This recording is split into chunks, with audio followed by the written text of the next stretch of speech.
I knocked on my arch-rival's door when suddenly the world spun. Meow? The shrill sound from my throat froze me in place. Staring at the furry pink paw reaching out, only one thought filled my mind. I cursed Chris, saying, what goes around comes around, and now karma's come back to bite me? I'd come to settle the score with Chris.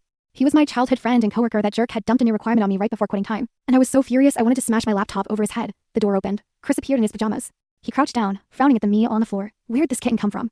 I tried to yell at him but could only manage a soft meow. He actually chuckled softly, scooping me into his arms. From now on, you're Jello. After 3 years working together, Chris had always been a coding maniac, sharp-tongued king, and a social outcast in my eyes, but now he's actually starting to learn how to be a cat parent.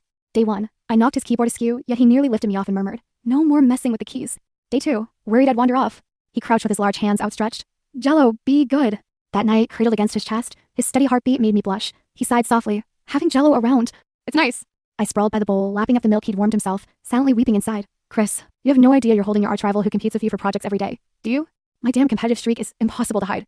That day, watching him debug code riddled with logical flaws, I couldn't resist. I leaped up and swatted at it a few times, and somehow fixed it. Chris stared at the screen for 2 seconds, then looked at me in shock. Jello, are you a genius cat? That night, Chris had just finished showering. The bathroom door opened, and he was wrapped only in a loose white towel around his waist. Droplets clung to the tips of his damp hair, sliding down the defined lines of his abs. I was sprawled on the bed, my cat eyes narrowing to slits. This guy usually looks so proper in his suits, but without clothes, he was this sexy?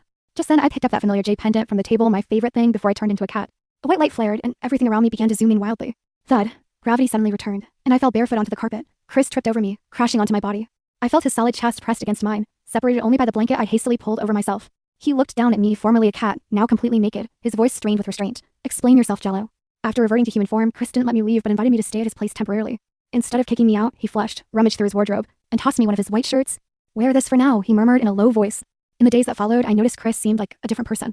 Every dinner he cooked was my absolute favorite, and the air conditioner was always set to my preferred 24 degrees Celsius. How did you know I like my milk tea with a pinch of salt? I asked in surprise, his knife paused mid-chop, his tone calm.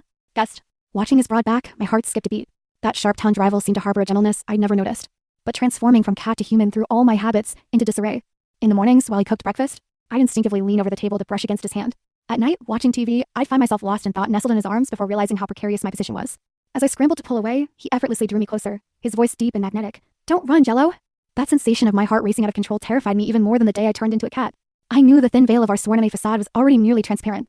The whole company believed Chris and I were mortal enemies until that company dinner, when he simply draped his arm around my shoulder and announced, she's my girlfriend. I glared at him, but he leaned in close and whispered, truth is, I've liked you for ages. You just used to be so fierce, I didn't dare get close. He stroked the top of my head, utterly tender. The day I found your jade pendant, I thought, if only she could be as gentle as a cat, and now my dreams come true. I grabbed his arm and bit down hard. Well, did you know kittens aren't always docile? They can bite. How are you going to make it up to me for turning me into a kitten for so long? He laughed helplessly. I'll be your servant forever. Is that okay, little kitten?